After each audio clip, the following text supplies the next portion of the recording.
வணக்கம்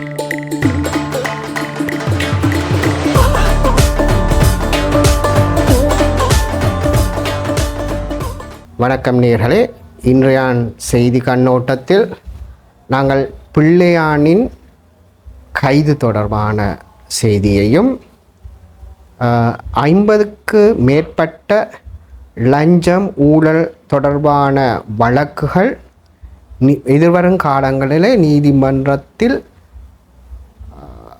தாக்கல் செய்யப்படவிருக்கின்ற தொடர்பான செய்திகளையும் பார்க்கின்றோம். முதலாவதாக பிள்ளையான் என்ற யார்? பிள்ளையான் முன்னாள் கிழக்கு மாகாண சபையின் முதலமைச்சராகவும் பின்னர் மஹிந்த ராஜபக்ஷ தலைமையிலான அரசாங்கத்தில் ஒரு அமைச்சர் பதவியோ பிரதி அமைச்சர் பதவியும் வகித்தவர். பின்னர் ரணில் விக்ரமசிங்கவின் காலப்பகுதியில், அதாவது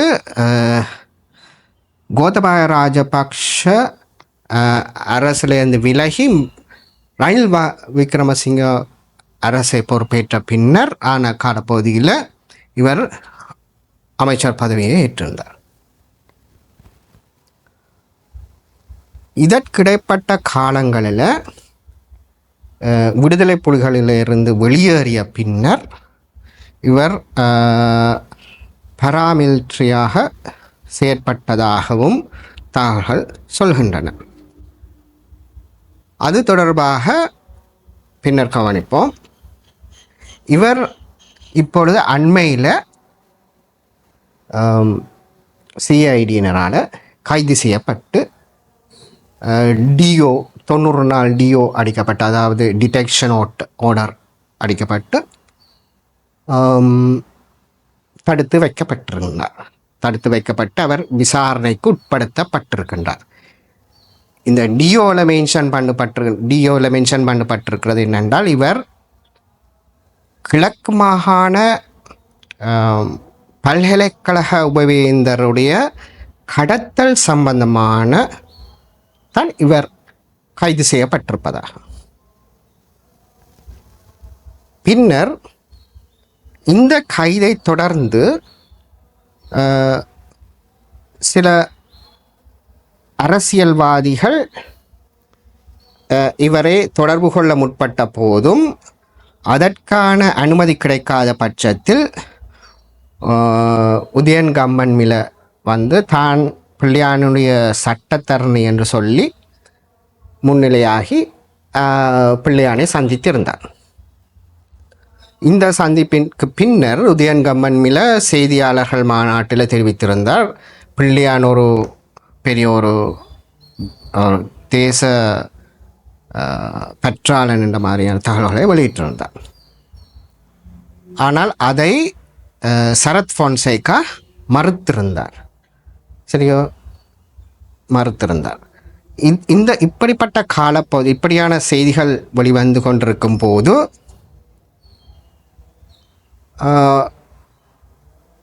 இன்னொரு செய்தி ஒன்று வெளியில் வருது. என்னென்னு சொன்னால், கீர்த்தி ரட்நாயக்க என்ற முன்னாள் விமானப்படை வீரர், இந்நாள் ஊடகவியலாளர், ஒரு இணைய ஊடகத்துக்கு வழங்கின செய்தியில் தெரிவிச்சிருக்கின்றார், யாரது பிள்ளையான்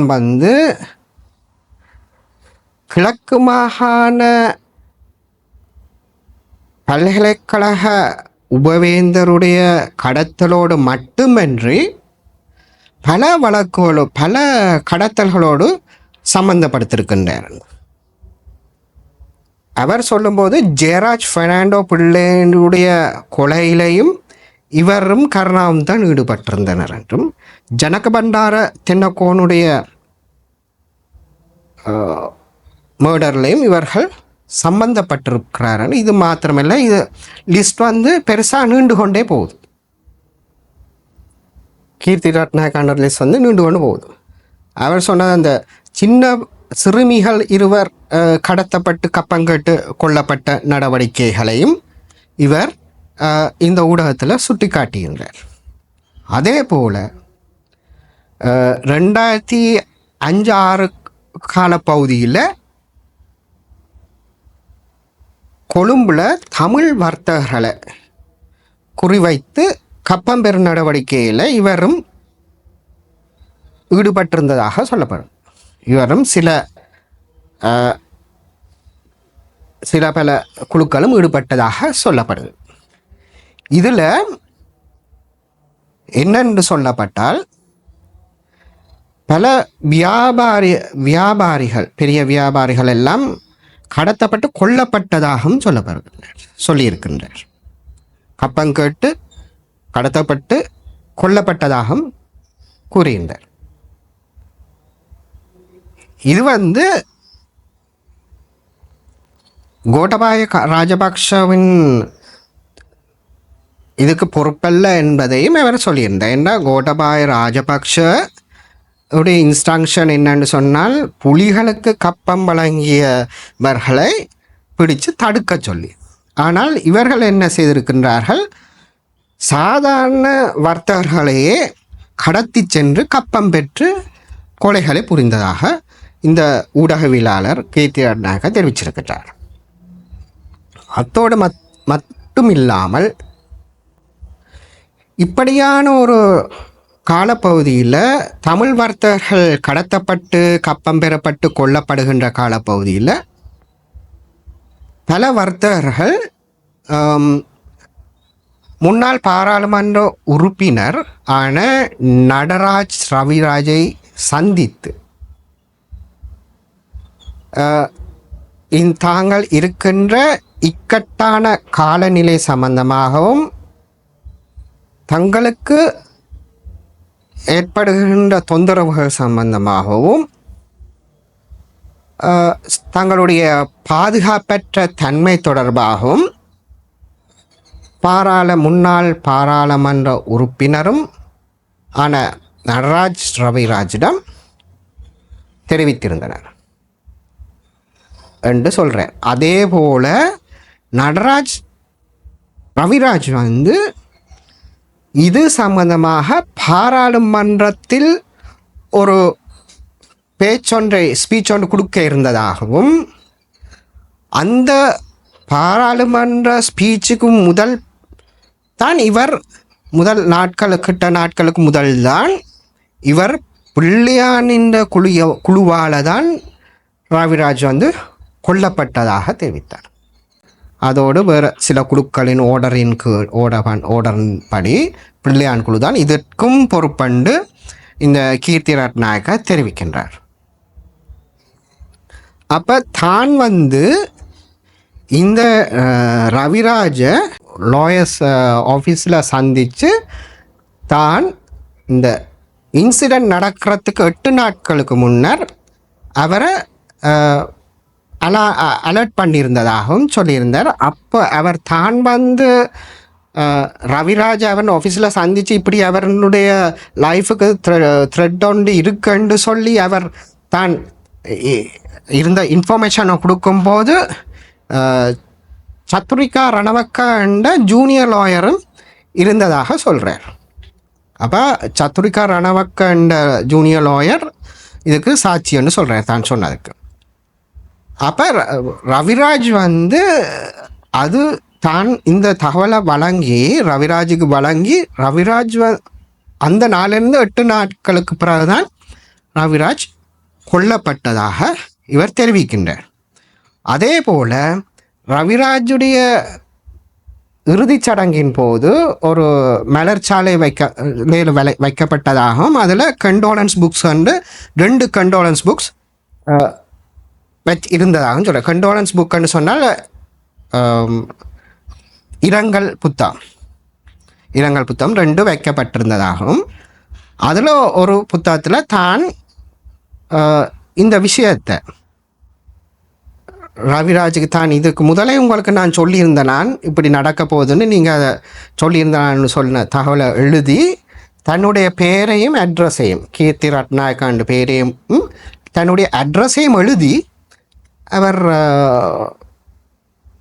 கண்ட்ரோலன்ஸ் புக்கில் சைன் பண்ணினதாக சொல்லியிருந்தார். அதை இன்னொரு தொலைக்காட்சி வலைய ஊடகம் ஒன்று தன்னை நேர்காணல் செய்த போது அந்த விடயத்தை தான் அந்த தொலைக்காட்சி ஊடகத்துக்கு அந்த தகவலை வழங்கிதான். தான் இப்படி அவருக்கு இன்ஃபர்மேஷன் கொடுத்துருந்தனால அவர் அப்படி இருந்தும் இதாக இருக்கேலண்டு என்ன சொல்கிறது பாதுகாப்பாக இருக்கேலன்றதையும் சொல்லியிருந்தார். அதை வெரிஃபை பண்ணுறதுக்கு அது சரியாக அவர் சொன்ன கீர்த்தி ரட்நாயக்க சொன்ன சரியாக பிள்ளையாண்டு வெரிஃபை பண்ணுறதுக்காக அந்த தொலைக்காட்சி ஊடகம் என்ன செய்திருந்தால் யாரது நடராஜ் ரவிராஜுடைய வீட்டாக்களை கண்டெக்ட் பண்ணி அப்போ மகள் வந்து பிரவீனான்னு சொல்லி யூனிவர்ஸில் லீகல் அட்வைஸராக இருக்கிறதாக சொன்னார். அவ கண்டெக்ட் பண்ணி அவன் வீட்டை போய் இந்த தொலைக்காட்சி ஊடகத்தை சேர்ந்தவர்கள் இப்படி ஒரு விஷயம் இருக்குது அதை வெரிஃபை பண்ணணும்னு சொன்னோன்னே அந்த கண்டோலன்ஸ் புக்ஸ் 2 இருந்ததாகவும் அந்த 2ஐயும் அவருடைய மகள் தந்ததாகவும் அதில் அந்த தொலைக்காட்சி ஊடகத்தை சேர்ந்தவர்கள் தேடி தான் எழுதின அந்த விடயத்தை படம் எடுத்துக்கொண்டு வெரிஃபை பண்ணி சரியென்று சொல்லி படம் எடுத்துக்கொண்டும் அதை சாட்சியாக படம் எடுத்தும் வைத்திருப்பதாக கீர்த்தி ரட்நாயக்கா அந்த இணையவழி ஊடகத்துக்கு தெரிவித்திருந்தார்.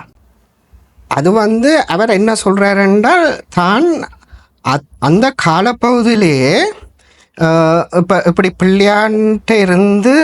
பிள்ளையான்ட்டையும் இன்னொரு குழுட்டையும் இருந்து அவருக்கு ஒரு மரண அச்சுறுத்தல் இருப்பதை தான் தெரிவிக்கிறார். அப்போ இன்றைக்கு பிள்ளையானுக்கு எதிராக ஒரே ஒரு வழக்குத்தான் இருக்குது. ஆனால் அதே நேரம் வேறு பல சம்பவங்களும் இந்த நேரத்தில் எமர்ஜ் ஆகுது, இந்த நேரம் வெளிக்கிடுது. சரியா? அதே நேரம் சில இப்போ கட்சி தலைவர் ஒரு ஆள் யாராவது பிள்ளையானோட தொலைபேசியில் கண்டாக்ட் பண்ண முற்பட்டதாக சில தகவல்கள் வெளியாகிருந்தது.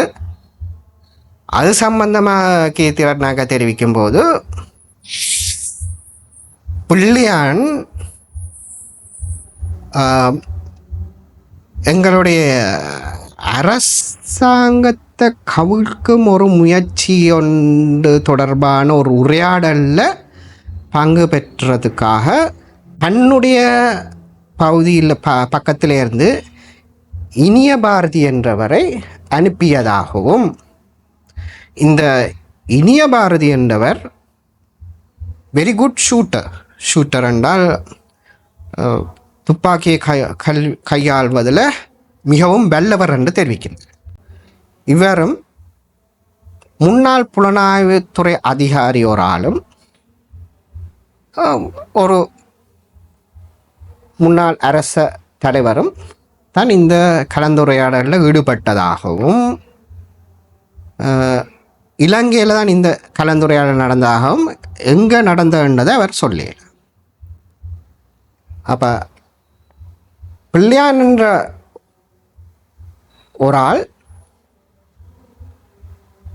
பல விடயங்களில் ஈடுபட்டிருக்கின்றார். அரசியலில் மாத்திரமல்ல, பல விடயங்களில் ஈடுபட்டிருக்கார். அத்தோடு இவருக்கு ஈஸ்டர் தாக்குதலில் இவருக்கு தொடர்பு இருக்கிறதாகவும் கீர்த்தி ரட்நாயக்கா தெரிவிக்கிறார். அதால் இப்போ பிள்ளையான் வந்து கைது செய்யப்பட்டது முன்னாள் கிழக்கு மாகாண உபவேந்தர் பல்கலைக்கழக உபவேந்தர் கொலையில் தான், கடத்தல் சம்பந்தமாக. ஆனால் இவர் ஈஸ்டர் தாக்குதலில் ஈடுபட்டு இருந்ததுக்கும் ஆதாரங்கள் இருப்பதாக சொல்கிறார். ஆனால் அந்த ஆதாரங்கள் பின்னால் வந்த சில அரசாங்கங்களால் அழிக்கப்பட்டிருக்கலாம்னு சொல்கிறார். அந்த ஆதாரங்கள் அழிக்கப்பட்டிருக்கலாம். அப்போ அந்த ஆதாரங்களை கலெக்ட் பண்ணுறதுல இப்போ அரசாங்கத்துக்கு சில தடங்கள் இருக்கலாம். அப்போ இவருடைய நடவடிக்கை தொடர்ந்தும் ஒரு அரசியல்வாதியாக ஒரு முகம் காட்டிக்கொண்டு இன்னொரு பக்கத்தில் வேறு விடயங்களையும் செய்து கொண்டு தான் இருக்கிறார். இவருக்கு அந்த ஈஸ்டர் தாக்குதல் நடந்த காலப்பகுதியில் கூட 35 லட்சம் ரூபாய் ஒரு சலரியா மாதிரி ஒரு கொடுப்பனவு கொடுக்கப்பட்டு கொண்டிருந்ததாக கீர்த்தி ரட்நாயக்க தெரிவிக்கிறார் அந்த காணொளியில். அப்போ அவர் கேட்கிறார், யுத்தம் முடிந்த பிறகு இவருக்கு ஏன் அந்த கொடுப்பனவு செய்யப்பட வேண்டும்? யுத்தம் எல்லாம் முடிந்து விட்டது இந்த நாட்டில். அப்போ இவருக்கு ஏன் இந்த கொடுப்பனவு செய்யப்பட வேண்டும் என்று அவர் கேட்கின்றார். அது ஒரு நியாயமான கேள்விதான். இதே போல் பல இந்த விசாரணைகள் மேற்கொள்ளப்படும். இப்போ பிள்ளையான் கைது செய்யப்பட்ட ஒரு 5 இல்லாட்டி 10 நாள் தான் இருக்கும். ஆனால் இவர் 90 நாள் டியோவில் இருக்கிறபடியாக இவரை விசாரணை செய்ய இன்னும் பல விடயங்கள் வெளியில் வரலாம் என்று நம்பப்படுது. அதான் இவருடைய கைது செய்யப்பட்டுட்டார் என்று தெரிஞ்சோன்னே அதுதான் மற்ற அரசியல்வாதிகள் சில பேருக்கு சில அச்சம் ஏற்பட்டிருக்கு. அந்த அச்சம்தான் பிள்ளையான ஒரு ஹீரோவாக காட்ட முற்பட்டிருக்கின்றார். ஆனால் பிள்ளையான் செய்த கொலைகள் மற்றது பிள்ளையானால் மேற்கொள்ளப்பட்ட கப்பம் பறித்தல் நடவடிக்கைகள் எல்லாம் கேள்விக்குறியாக இருக்கின்றது. அதை பற்றி ஒன்றையுமே அவர்கள் மென்ஷன் பண்ணுறதாக இல்லை. இதேவேளை பிள்ளையானுக்கு பல கோடி பெருமதியான சொத்துக்கள் இருப்பதாகவும் சொல்லப்படுகின்றது. அது தொடர்பான விசாரணைகளும் மேற்கொள்ளப்படுவதாக சொல்லப்படுகின்றது. அடுத்ததாக இது பிள்ளையானுடைய கைது தொடர்பான கண்ணோட்டம். இந்த கண்ணோட்டத்துக்கு பிறகு அடுத்த கண்ணோட்டமாக நாங்கள் என்ன பார்க்குறோம்னு சொன்னால், அடுத்ததாக 50 இலங்கை லஞ்ச ஊழல் ஆணைக்குழு கனகாலமாக விசாரணைகளை மேற்கொண்டு வருது. அந்த விசாரணைகளில் அடிப்படையில் எதிர்வரும் காலங்களில் 50க்கு மேற்பட்ட வழக்குகளை நீதிமன்றத்தில் தாக்கல் செய்யலாம் என்று எதிர்பார்க்கப்படுகின்றது. இந்த வழக்குகளில் 60க்கு மேற்பட்ட வழக்குகள் ஏற்கனவே அவர்கள் விசாரணைகளை முடித்து விட்டதாகவும், இன்னும் ஒரு சில வழக்குகள் தான் நடந்து இன்னும் ஒரு சில இன்வெஸ்டிகேஷன்ஸ் தான் நடந்து கொண்டிருப்பதாகவும் சொல்லப்படுது. இதில் குற்றஞ்சாட்டப்படுபவர்கள் எல்லோருமே அரசாங்க உயர்மட்ட அதிகாரிகளாக சொல்லப்படுகின்றது. அரசாங்கத்தின் உயர்மட்ட அதிகாரிகளாகத்தான் இருப்பதாகவும் சொல்லப்படுகின்றது. அதால் இனி எதிர்வரும் காலங்களில் நாங்கள் லஞ்ச ஊழல் ஆணைக்குழுவால் என்ன மாதிரியான ஆக்ஷன்ஸ் எடுக்கப்படும் என்று பார்க்கலாம். ஏற்கனவே ஒரு முன்னாள் அமைச்சர் ஒரு ஆள்,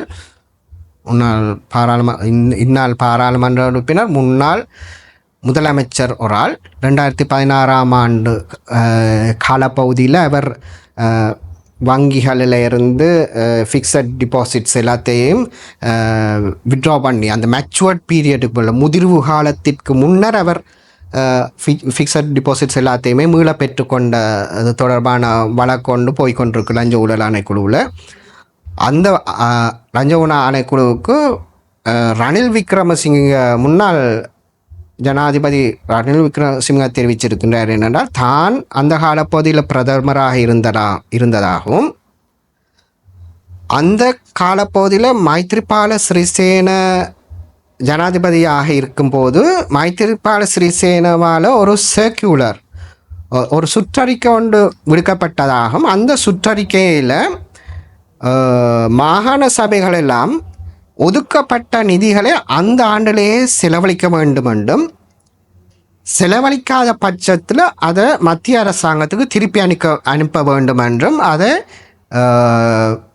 நிலையான வைப்புகளிலேயோ ஃபிக்ஸட் டிபாசிட்ஸ்லேயோ போட முடியாது என்றதையும் அந்த சுற்றறிக்கையில் தெரிவிக்கப்பட்டதாகவும், அந்த சுற்றறிக்கைக்கு அமைவாகத்தான் இவர் அந்த ஃபிக்ஸட் டிபாசிட்ஸ் அதில் வித்ட்ரா பண்ணி எடுத்தார் என்ற மாதிரி நான் ஒரு கதையை சொல்லியிருந்தார்.